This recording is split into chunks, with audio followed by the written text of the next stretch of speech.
ప్రధానిగా మొత్తం 10 ఏళ్ల పాటు మన్మోహన్ సింగ్ పనిచేశారు. ఈ సందర్భంగా అప్పటి కేంద్రం అనేక కీలక నిర్ణయాలు తీసుకుంది. సమాచార హక్కు చట్టం, జాతీయ ఉపాధి హామీ పథకం ఆయన హయాంలో వచ్చినవే. అంతేకాదు అప్పట్లో అమెరికాతో అణు ఒప్పందం చేసుకుని సంచలనం సృష్టించారు మన్మోహన్ సింగ్.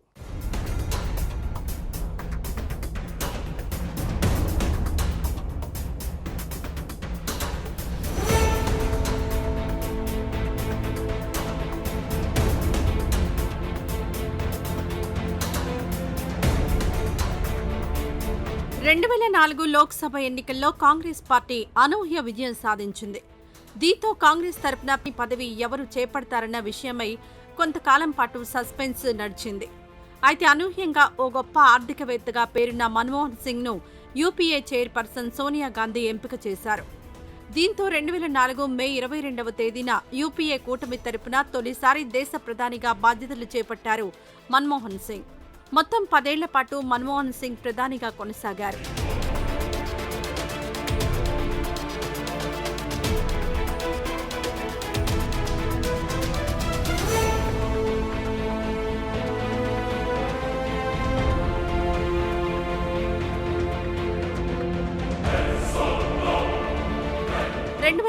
నుంచి 2014 వరకు సమర్థుడైన ప్రధానిగా భారతదేశాన్ని ప్రగతి పదంలో మన్మోహన్ సింగ్ నడిపించారు. తెలంగాణ ప్రత్యేక రాష్ట్రం కోసం పెట్టిన బిల్లు గట్టెక్కింది కూడా మన్మోహన్ సింగ్ హయాంలోనే. ప్రత్యేక తెలంగాణ అంశాన్ని 2004 ఎన్నికలప్పుడు కాంగ్రెస్ పార్టీ తన మేనిఫెస్టోలో చేర్చింది. తాము అధికారంలోకి వస్తే రాష్ట్రం తప్పకుండా ఇస్తామని హామీ ఇచ్చింది. ఈ నేపథ్యంలో తెలంగాణ రాష్ట్ర ఏర్పాటు విషయంలో మన్మోహన్ సర్కార్ ముందుకెళ్లింది. 2014లో చివరకు తెలంగాణ బిల్లును పార్లమెంట్ ముందుకు తీసుకొచ్చింది. మన్మోహన్ సింగ్ చతురత కారణంగానే తెలంగాణ బిల్లు పార్లమెంట్లో గట్టెక్కింది.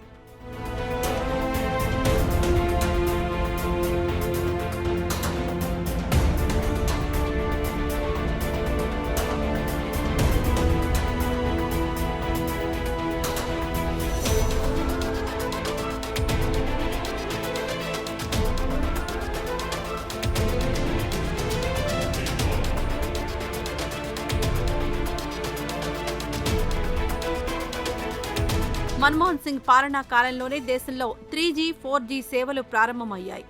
దీంతో భారతదేశంలో మొబైల్ సాంకేతిక విప్లవం జోరందుకుంది. ఇవాళ ఆధార్ కార్డు లేకపోతే ఏ పని జరగదు. ప్రభుత్వం నుంచి ఎటువంటి లబ్ధి పొందాలన్నా ఆధార్ కార్డు తప్పనిసరి అయిన పరిస్థితులు నెలకొన్నాయి. అయితే ఈ ఆధార్ కార్డు రూపుదిద్దుకుంది మన్మోహన్ సింగ్ ప్రధానిగా ఉన్న సమయంలోనే కావడం విశేషం.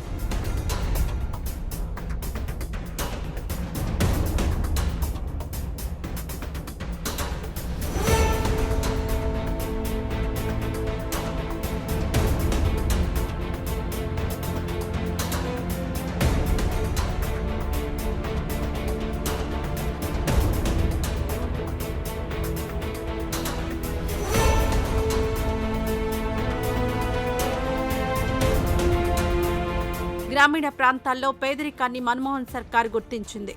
దీంతో గ్రామీణ పేదలకు ఏడాదికి 100 రోజుల ఉపాధికి గ్యారంటీ కల్పిస్తూ ప్రత్యేకంగా ఓ పథకం తీసుకువచ్చింది మన్మోహన్ నాయకత్వంలోని కేంద్ర ప్రభుత్వం. అదే గ్రామీణ ఉపాధి హామీ పథకం.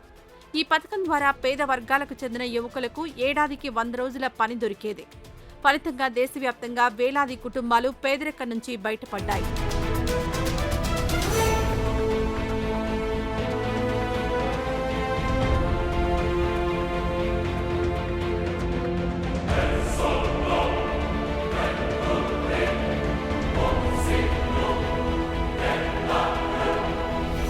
మన్మోహన్ సింగ్ సర్కార్ తీసుకున్న మరో ముఖ్యమైన నిర్ణయం వివిధ పథకాల కింద నగదు సాయాన్ని ఆధార్ అనుసంధానమైన లబ్ధిదారుల బ్యాంకు ఖాతాల్లోకి నేరుగా బదిలీ చేయడం. దీనినే డీబీటీ ప్రక్రియ అంటారు.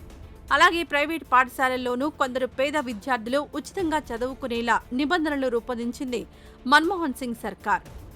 వీటన్నింటితో పాటు సామాన్యుడికి పాశుపతాస్త్రం లాంటి సమాచార హక్కు చట్టం రూపంలో వచ్చింది మన్మోహన్ సింగ్ ప్రభుత్వ హయాంలోనే.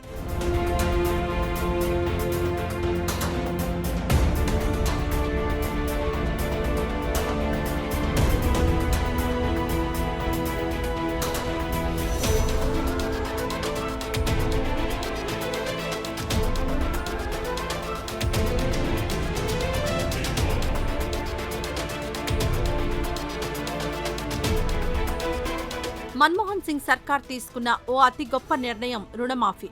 అప్పటికి దేశంలో కోట్లాది మంది రైతులు రుణ ఊబిలో ఉండేవారు. దీంతో తీసుకున్న రుణాలు చెల్లించలేక రైతులు ఆగమాగమయ్యేవారు. రైతుల ఈ దీనావస్థను చూసి చలించిపోయారు అప్పటి ప్రధాని మన్మోహన్ సింగ్. ఈ నేపథ్యంలో దేశవ్యాప్తంగా 3 కోట్ల మంది చిన్న సన్నకారు రైతులకు 72,000 కోట్ల రుణమాఫీ చేసింది మన్మోహన్ సింగ్ ప్రభుత్వం. ఇది నిజంగా మన్మోహన్ సింగ్ తీసుకున్న సాహసోపేత నిర్ణయం. ఈ నిర్ణయం కారణంగానే 2009లో యూపీఏ కూటమి వరుసగా రెండోసారి అధికారంలోకి రాగలిగింది. మన్మోహన్ సింగ్ గొప్ప ఆర్థికవేత్తనే కాదు, ఓ మంచి క్రీడాకారుడు కూడా. చిన్నప్పుడు ఆయన హాకీ బాగా ఆడేవారు.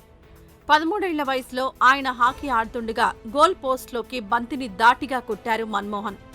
అయితే ఆ బంతి బయట ఉండి హాకీ ఆటను చూస్తున్న ఓ పెద్దాయన తలకు తగిలింది. ఆ పెద్దాయన ఎవరో కాదు, అప్పటి ముస్లిం లీగ్ అగ్రనేత మహ్మద్ అలీ జిన్నా.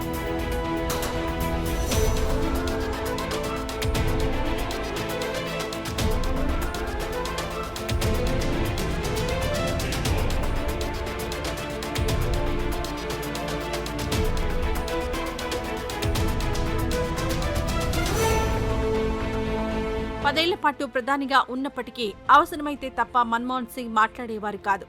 దీంతో విపక్షాలు ఆయనను మౌన ప్రధానమంత్రి అంటూ విమర్శలు చేశారు. అయితే ప్రతిపక్షాల విమర్శలకు నవ్వుతూనే బదిలిచ్చేవారు మన్మోహన్ సింగ్. అయితే ఆ తర్వాత ఒక పుస్తకంలో ఈ విమర్శలకు ఆయన సమాధానమిచ్చారు. అదే 2018లో మార్కెట్లోకి వచ్చిన చేంజింగ్ ఇండియా అనే పుస్తకం. తాను ఎక్కువగా ఎందుకు మౌనాన్ని ఆశ్రయిస్తానో ఈ పుస్తకంలో వివరించారు మన్మోహన్.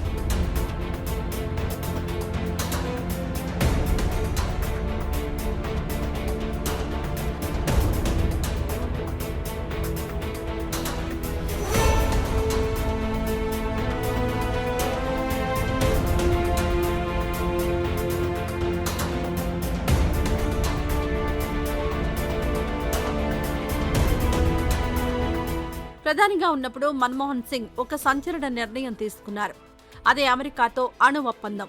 ఈ ఒప్పందం అప్పట్లో భారతదేశ రాజకీయాలలో దుమారం రేపింది. అమెరికాతో అణు ఒప్పందం చేసుకుంటే మద్దతు ఉపసంహరించుకుంటామని వామపక్షాలు హెచ్చరించాయి. అయితే ఈ హెచ్చరికలను మన్మోహన్ సింగ్ ప్రభుత్వం పట్టించుకోలేదు. ఎంత వ్యతిరేకత వచ్చినా మన్మోహన్ సింగ్ గట్టి నిర్ణయం తీసుకోవడంతో ఆయన అందరి దృష్టి ఆకర్షించారు. ఈ నేపథ్యంలో మన్మోహన్ పై అమెరికా మాజీ అధ్యక్షుడు బరాక్ ఒబామా ప్రశంసలు కురిపించారు. మన్మోహన్ సింగ్ పాఠశాల విద్య ఉర్దూ మీడియంలో కొనసాగింది. దీంతో ప్రధాని అయ్యాక తన హిందీ ప్రసంగాలను ఉర్దూలో రాసుకుని చదివేవారు ఆయన. ఇదిలా ఉంటే ఆర్డీఐ గవర్నర్గా, కేంద్ర ఆర్థిక మంత్రిగా, దేశ ప్రధానిగా అనేక లగ్జరీ కార్లలో మన్మోహన్ సింగ్ ప్రయాణించారు. అయితే ఆయనకు ఈ లగ్జరీ కార్లు పెద్దగా నచ్చేవి కాదట.